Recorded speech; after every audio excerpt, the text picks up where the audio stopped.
recording, and when you're ready, Kathy will follow you with the script. Assalamu alaikum wa rahmatullahi wa barakatuh. This is the Islamic greetings of peace.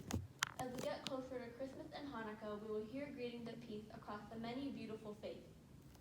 I pray for peace in my home, my heart, and our country. 2020 will be remembered for the coronavirus and quarantine. However, as this year ends, the virus is one of many challenges. Post-COVID, every month brought me a challenge, and in doing so, I worked on staying firm in gratitude in my remembrance of Allah, our gracious Lord. In chapter 2 of the Quran, in verse 152, Allah says, "Remember me and I will remember you." Remembering Allah became my mantra. Our plans for a March vacation, SAT, and summer plans were canceled with COVID, and in late March, a mysterious large bump showed up on my father's neck. April results confirmed my dad had metastatic cancer. My father is my world. He is my buddy, my rock, my friend, my clown, and source of comfort. Fear-stricken, I prayed, I cried, and dived into my high school and college classes. By focusing on Allah in school, I was able to function. The Quran says in chapter 13, verse 28, "Unquestionably, by the remembrance of Allah, hearts are assured." I kept praying. In May, the surgeon was able to take out most, but not all, of the cancer. The doctor had removed his tonsils and some of his neck and throat. My father looked different, and he frequently choked and coughed while eating, making this new reality hard to ignore. In June, my father started chemotherapy and radiation. I accepted this as our test. The Quran states that each of us will be tested and asked, "Will we maintain our faith while hardships happen?" I thought, I got this. In July, my father had a bad reaction to the treatment. Part of his brain swelled, and he forgot most of our life together, along with a long hospital stay. During the same month, I got notice that at 16 and in 11th grade, I earned my high school diploma with the highest distinction, valedictorian, and was only 2 classes away from receiving my associate's degree in science. I turned to the Quran, chapter 94, verse 5, فَإِنَّ مَعَ الْعُسْرِ يُسْرًا, which translates to mean, along with hardship, there is ease. In our hardship, I had to count my blessings. My dad is able to get really good medical care. With hardship, there is ease. My mom was able to stay with him in the hospital.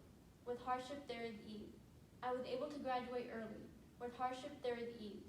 I started university. With hardship, there is ease. I put on a cap and gown and took pictures for my father, as every hour he would forget that I graduated. My father responded somewhat to the treatment and was able to come home. He had to walk around the house, look at pictures, and try to recreate our shared history.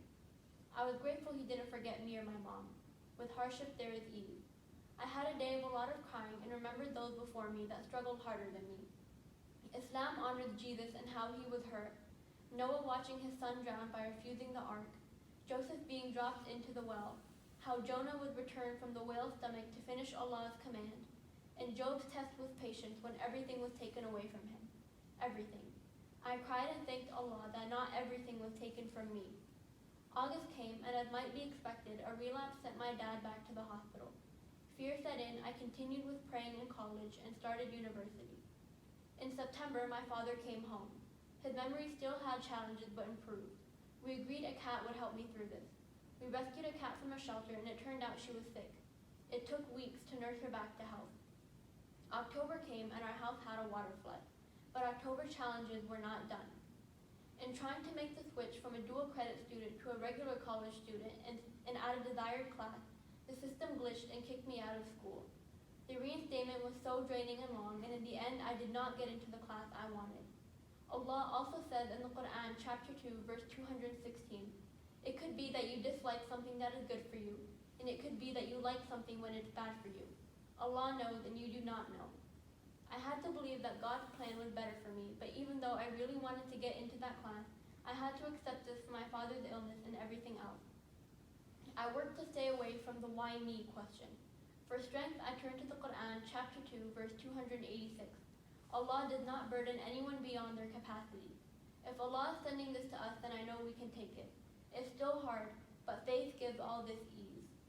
I am but a small, humble, quiet, often shy servant of Allah. I am grateful and believe Allah has my back. We call Allah's peace in Arabic Sakina. I pray for Sakina in my home, my family, and for my beautiful country, as 2020 has been hard for all Americans. Peace and blessings from my heart to yours. Assalamu alaikum wa rahmatullahi wa barakatuh. During this time of music, I invite you to lift up your prayers of gratitude to God. Yeah. Well, look at you, just a pro. No, a star has been born. Validated.